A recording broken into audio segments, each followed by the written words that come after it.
Bonjour tout le monde. Déjà une grosse pression. Je passe le dernier, quoi. C'est toujours comme ça. Grosse pression, très intéressant en plus les interlocuteurs que j'ai eu juste avant.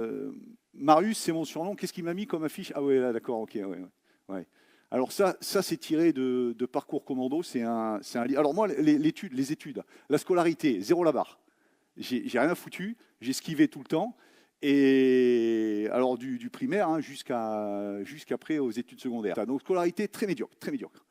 Euh, J'embrasse la voyoucratie. Je suis un gamin des quartiers nord, je suis une Gardanne. Et puis je vis à la Gavotte à Marseille. Et puis là, je commence un petit peu la petite délinquance. J'embrasse la voyoucratie. Je vous dis ça parce que tout à l'heure, quand il y a les premiers interlocuteurs, il dit alors les profils un peu particuliers, tout ce qui s'ensuit. Moi, je suis le roi de la typique. Voyoucratie, je vais très très loin dans la voyoucratie. Je fais des bêtises parce que j'ai besoin de m'exprimer, j'ai besoin de dire qui je suis, me montrer tout ça par rapport à des gens qui étaient un peu plus vieux que moi. Je vais très loin, jusqu'à une... Ouais, il m'a mis le chrono. Alors ça, il n'y a rien de pire que ça, le chrono. Ça veut dire, attention, si tu dépasses, t'es viré. Et je fais une garde à vue un peu musclée, et je tombe sur un inspecteur de police lors de l'interrogatoire. Pour ceux qui sont de ma génération, qui ont connu un peu Lino Ventura et puis Michel Constantin, ce genre d'acteur, je tombe sur un policier comme ça, à qui je renchèvre pendant à peu près 45 minutes. Et quand il voit que je le prends bien pour un imbécile, il me met un joli revers. Il avait une belle chevalière, il me prend bien ici au niveau. Là, j'ai une tour Eiffel, si vous ne voyez pas avec le truc, mais une belle cicatrice. Mais moi, j'ai 18 ans et demi. Je suis dans la force de l'âge puisque je suis un sportif. Hein. Je suis, à l'époque, en toute humilité je parle, hein, je suis espoir de Provence en boxe anglaise, donc je suis un très bon boxeur. Et quand je pars sur sa gifle avec mes bracelets quartier, les bracelets quartier c'est les nôtres, j'arrive derrière et j'attrape un tiroir d'un caisson métallique et je lui remets dans la tête. Alors là, début des ennuis, parce qu'il est KO technique de suite. Hein. Et quand je suis là avec mon caisson dans les mains vide, lui sur le bureau, j'entends des pas qui arrivent dans le couloir et je me dis ça va être ma fête. Ça a été ma fête. Ça a été ma fête.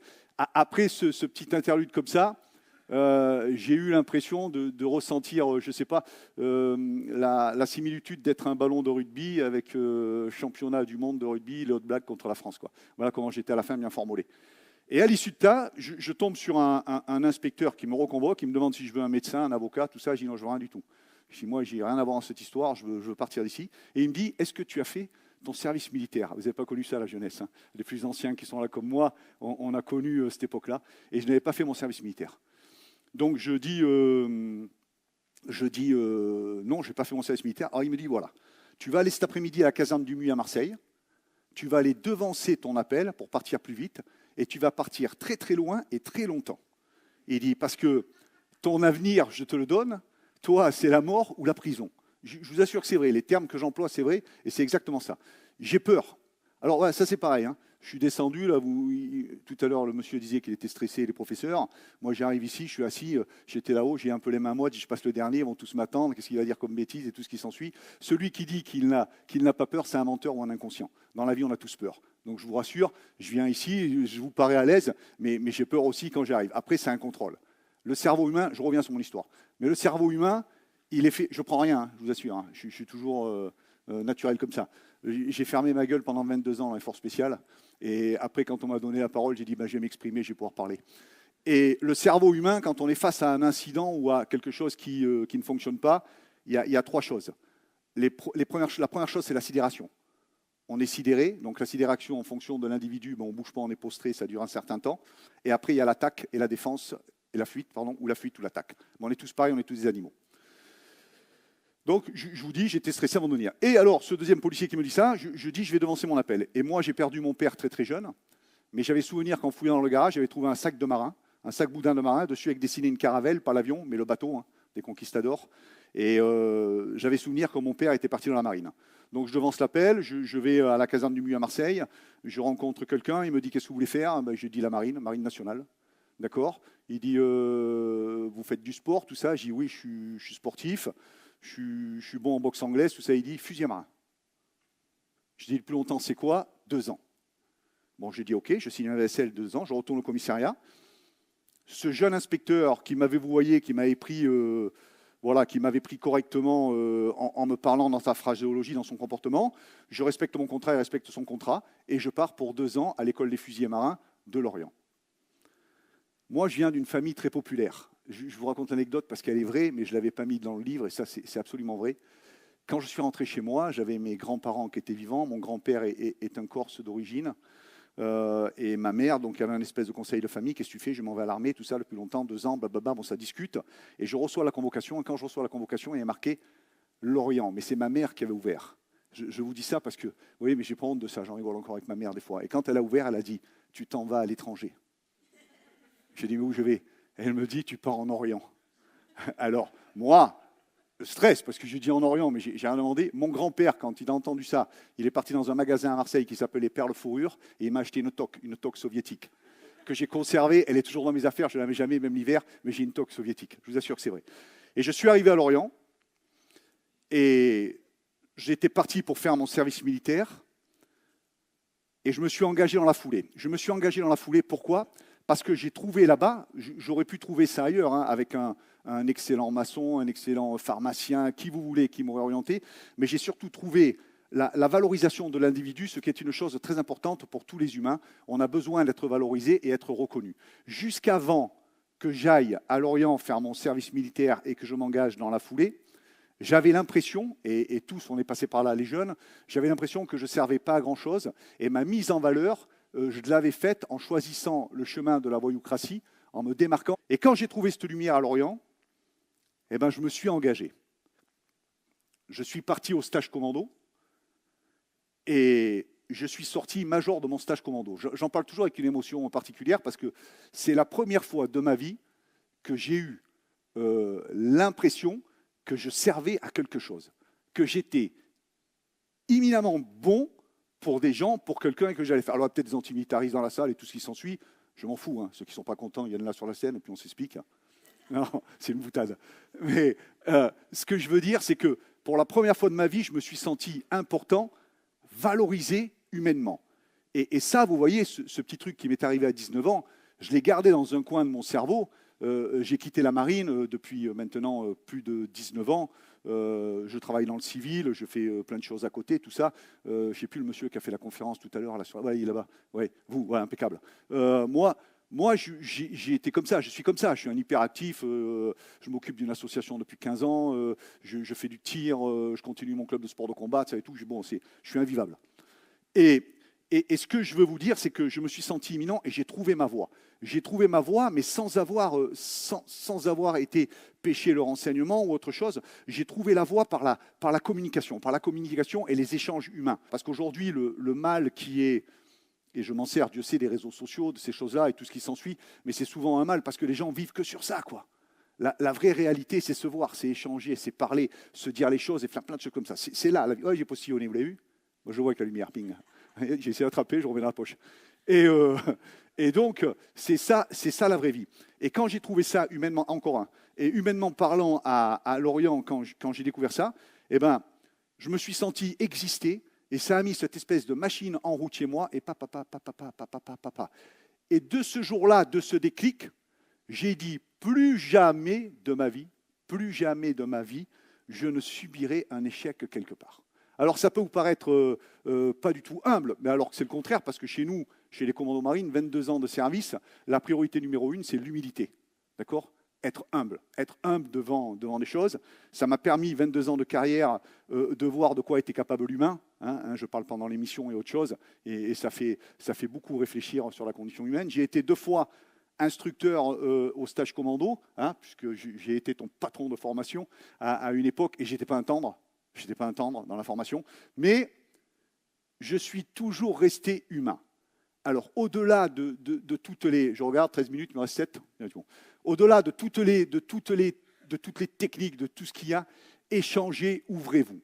Il faut s'ouvrir, il faut échanger. Et je vous dis ça, et peu importe, parce que nous, vous pouvez, alors s'il y a des antimilitaristes qui sont là, dire l'armée, c'est tous des alcooliques en tenue et tout ce qui s'ensuit, c'est pas vrai. L'armée, on est tous habillés pareil, on a tous le même objectif, on va tous dans le même sens. La respiration collective fait partie de notre vie. D'accord ? On est comme ça. Et l'idée, c'est que celui qui est en bas, on va le chercher par la main pour le mettre au niveau de celui qui est en haut. Et on avance tous dans le même sens. Et on n'a aucune distinction, ni de couleur, ni de religion, ni de ce que vous voulez, ni de milieu social et tout ce qui s'ensuit, on s'en fout complètement. C'est l'humain qui compte d'abord, l'humain. Alors après, ça peut vous paraître dépassé dans une société actuellement où tout le monde est égoïste, égocentrique. Alors il y a quelque chose que j'ai aimé, c'est ce que vous avez dit, et ça c'est vrai, arrêtez, ne courez pas après le pognon. Ce qui va vous donner cet équilibre dans la vie, c'est être passionné, être l'amour du prochain, l'amour de sa vie, toutes ces choses-là. On en parlait tous les deux parce qu'on se connaît, j'ai été son instructeur. Moi, j'ai été marié pendant un certain temps, pas un certain temps, 30 ans quand même, à la même femme. Quand j'ai quitté l'armée, j'ai divorcé, j'avais 3 enfants. J'ai retrouvé une nouvelle femme dont je suis fou amoureux et j'ai remis le couvert et j'ai un petit de 3 ans et demi. Est-ce que vous pensez qu'une seule fois dans ma programmation et dans ma projection, c'était prévu? Mais pas du tout. Pas du tout. J'y expliquais tout à l'heure quand on parlait que je vais à l'école maternelle. Je vais en short et en tongs, souvent, même l'hiver, moi. Mais j'arrive là-bas et puis je vais chercher mon petit qui a 3 ans et demi, qui est l'amour de ma vie. Avec les premiers, j'ai une éducation un petit peu dure. Avec celui-là, il prend une chaise, il monte, il va dans le placard, il prend des bons becs, il fouille les verres, il me fout un bordel pas possible. J'ai acheté un canapé, je suis même plus propriétaire dans ma baraque. Il saute de partout, tout ça, mais il fait ce qu'il veut. Et tous les jours, je lui fais faire des tours de manège. Voilà. La vie, ce que je voudrais que vous puissiez avoir en tête et comprendre, c'est que la vie, c'est un interrupteur. Et pour avoir mis dans la balance la vie et la mort, c'est-à-dire que quand on est militaire par rapport à un assureur, par rapport à quelqu'un au-delà de la maladie, comme vous avez parlé, ou d'autres choses qui peuvent être là, on part et on vit avec les armes. Et ça veut dire que demain, notre vie, clique, on éteint, c'est fini. Hein, vous rentrez, un petit sac plastique et basta. Alors, profitez de la vie, soyez amoureux, soyez égoïste dans vos choix. Ne faites pas quelque chose, ni pour maman, ni pour papa, ni pour tonton, pour ressembler à un tel ou un tel comme ça. Non, faites ce que vous avez envie de faire. Alors, comme il le disait précédemment, peut-être que vos parents vont vous dire « Eh non, fais pas ça, de quoi tu vas vivre, avec quoi ?» Mais on s'en fout, on s'en fout. L'essentiel, c'est être épanoui. Épanoui dans ce que vous faites. Alors, la jeunesse, en fin de compte, quand je dis la jeunesse, hein, parce que vous êtes l'espoir de demain. Alors, ça peut vous paraître bien, mais vous savez, la vie, c'est une question de fréquence. Quand je parle à mon fils de 3 ans, il ne me comprend pas. Si je lui dis, ne monte pas sur la chaise, arrête de prendre des bonbons, tu m'énerves, tout ça, le manège, non pas maintenant, tout ça. Lui, il ne comprend pas. Il dit, pourquoi? Dans sa tête. Des fois, il me dit, c'est toi qui as les sous, il faut faire. Il me dit ça à 3 ans et demi. Donc, parce qu'on n'est pas sur la même fréquence. Et alors, après, quand vous allez discuter, vous, un jeune de 20 ans, 19 ans, ou ce que vous voulez, qui va discuter avec un ancien qui a 40, 45, 50, 60, on n'est pas sur la même fréquence. C'est pour ça que des fois, ça ne marche pas. Alors, le vrai secret pour que ça fonctionne, je vais vous dire, il faut conserver son cœur d'enfant. Il faut être un enfant et toujours penser comme un enfant. C'est-à-dire, ne pas mentir, être en phase avec sa philosophie de vie. Un gamin, vous prenez un gamin de 4-5 ans, d'accord? Il vient à côté de vous, vous lui parlez, vous êtes content. Ah, tu vas bien, mon petit, ça? Oh, tu pues de la gueule, il te dit. Mais lui, il dit la vérité. On est deux adultes en train de discuter. S'il y a quelque chose qui dérange, on n'ose pas dire les choses. Mais des fois, il ne faut pas de filtre. Le filtre va gâcher des fois la communication et va vous empêcher d'avancer. Moi, je prône toujours, et je vous dis, je ne suis pas ni moralisateur, ni donneur de leçons. Je dis dans la vie, il faut avoir une philosophie d'honnêteté avec soi-même. Si je suis honnête avec moi-même, vous le refléterez naturellement, quels que soient vos choix. Quels que soient vos choix. Moi, il y en a qui s'imaginent quand ils me voient que quand je vais me coucher le soir, j'ai encore des Rangers aux pieds, 2 calibres dans le dos et mon béret vert sur la tête. Pff. Moi, je pars aux courses à Leclerc, j'ai un short, des fois il y a 2 taches, j'ai des tongs en plein hiver et je marche comme ça. Alors par rapport à la notoriété, on parlait de la notoriété, on en a parlé, j'ai une petite notoriété sur les réseaux et tout ça, mais la notoriété, c'est un poison. 2 postillons, 3. C'est moi qui... Non, c'est pas moi, j'ai dit ça a tiré. Et la notoriété, c'est un poison. Alors aujourd'hui, quand je vois tous les jeunes sur les réseaux sociaux à chercher par une vidéo, par un truc comme ça, à avoir de la notoriété, mais c'est un poison. Alors, elle va vous servir quelquefois. Je me fais arrêter par les gendarmes, en voiture, ils me reconnaissent, ça va Marius, tout ça, blablabla, sympathique. Mais à côté de ça, la notoriété, les gens, ils s'imaginent plein de choses. On en parlait tous les deux sans filtre. Je dis, les gens, ils s'imaginent que je suis multimillionnaire. 2 émissions à la télé, conseil technique pour un film, un truc comme ça, ils disent, il est blindé le mec. Mais non. Je suis comme vous, je paye des factures, je fais des choses comme ça, mais il faut démystifier ces choses-là. Et puis, il faut oser parler. Les réseaux sociaux, aujourd'hui, tout le monde veut avoir sa minute de gloire, sa minute de notoriété et tout ça, mais je vous assure que c'est un poison. Chaque fois que j'ai fait quelque chose ou que j'ai vendu quelque chose, le côté humain. Parce que là, il y a des jeunes qui sont là, qui ont vu l'émission Garde à vous et tout ce qui s'ensuit, ce truc-là. Ah, voilà, ça bouge les têtes. Alors, je vais vous dire deux choses. Avant ça, on en parlait quand on était là-haut sur les marches. Je dis, même ma propre confédération, parce que nous, on est tous des frères d'armes, quand j'avais présenté où j'ai fait le conseil tactique et mon rôle dans le film Force Spéciale, les gens ont dit, Marius, il est blindé de thunes. Vous savez ce que j'ai demandé pour le film? J'ai demandé, puisque je me suis mis 3 mois en disponibilité, de conserver le même salaire que j'avais actuellement. Et le producteur, il a signé là, les yeux fermés. Il m'a dit, oui, de suite, tu signes. Et quand j'ai fait Garde à vous, les gens qui allaient jusqu'au bout de la formation avaient payé par la chaîne, la production, une formation de leur choix. Esthéticienne, coiffeur, moniteur de sport, ce que vous voulez, je leur ai imposé ça. Moi, je suis un mercenaire de l'audiovisuel. Je les fais plier comme des cartables. Et si jamais ils ne veulent pas, mais j'y vais pas. Donc, vous voyez, les bruits, les gens s'imaginent des choses comme ça. Mais chaque fois que vous faites quelque chose, moi, en fait, combien 20 j'ai dépassé On va en 2 minutes. Et ma vie, je la vis comme une espèce de rédemption. Il faut savoir être à l'écoute. Il faut savoir prendre, d'accord? Et comme je disais la philosophie, mais de temps en temps, il faut savoir mettre un coup de pied aux fesses quand c'est pas bien, ou quand on prend un mauvais chemin, être recadré. Moi, c'est ce qui m'est arrivé. Si je n'avais pas rencontré ce policier qui, à un moment, s'est mis sur ma fréquence et j'ai dit « OK, je le fais », ça m'a sauvé. Alors, tout à l'heure, vous parliez de l'éducation qu'on peut donner aux enfants et tout ce qui s'ensuit, tout ça. Mais il y a un minimum, on a toujours besoin de ça. Si vous arrivez ne serait-ce qu'à être poli, humble, courtois, ça vous aidera tout le temps dans la vie. Ça fait partie des bases minimum. Mais après le reste, la liberté. Laissez exprimer pour les parents qui sont là vos enfants, dans la totalité des choses. Ne jugez pas, parce que le jugement, c'est la pire des choses. Ne jugez pas. Laissez-les vivre et s'exprimer. Tant qu'ils sont dans leur bon droit et dans le droit chemin. Et surtout, ne coupez jamais la communication. Parce que la communication est importante. Alors, comme je dis, ni moralisateur, ni donneur de leçons, mais ça, c'est important de le faire. Moi, j'aurais jamais imaginé... j'étais dur quand même, j'étais quelqu'un de dur. Et il bouge la tête, mais j'étais un instructeur qui est très dur, mais parce que je savais ce qui les attendait après le cursus de formation, une fois qu'ils avaient le socle commun, mes commandos et qu'ils partaient en opérationnel, ça allait être 2 fois plus dur. Voilà. Soyez passionnés, soyez amoureux de la vie. Combien je suis 22 16. Soyez amoureux de la vie, soyez amoureux de ça. Mais en tout cas, faites-vous plaisir. Je rejoins tous ceux qui sont intervenus là-dessus. Faites-vous plaisir sur toutes les choses. Allez-y, faites les choses avec amour. Et soyez fiers de ce que vous accomplissez. Chaque fois que vous allez faire quelque chose, que vous avez réussi la chose, c'est une victoire que vous gardez en vous-même, qui se met dans un coin de votre cerveau, encore un postillon, et qui vous permet d'avancer dans vos projets. Quels que soient vos projets. Vous voulez faire carreleur, vous voulez faire ingénieur aérospatial, ce que vous vous en foutez. Mais gardez-le pour vous. N'allez pas vous étaler sur la place publique. Savourer cette victoire, c'est elle qui vous aide à avancer à chaque fois. Et c'est comme ça qu'on fonctionne. On a eu la chance, nous, de connaître Léon Gauthier, qui était le dernier survivant des 177 qui ont débarqué en Normandie et qui est mort il y a 2 ans. Il a débarqué à 17 ans en Normandie pour qu'on jouisse aujourd'hui de notre liberté. Moi, je dis toujours, quand on abandonne une fois, on abandonnera toujours.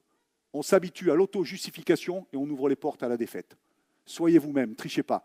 Vous avez envie, comme moi, d'aller faire les courses à Leclerc, il faut en citer 3, Intermarché, à Auchan, en short sale avec des tongs, faites-le si vous en avez envie. Personne n'a le droit de vous juger. Soyez honnête avec vous-même. C'est ça le plus important. Rien à faire. Je vous remercie de m'avoir écouté, il va se faire engueuler.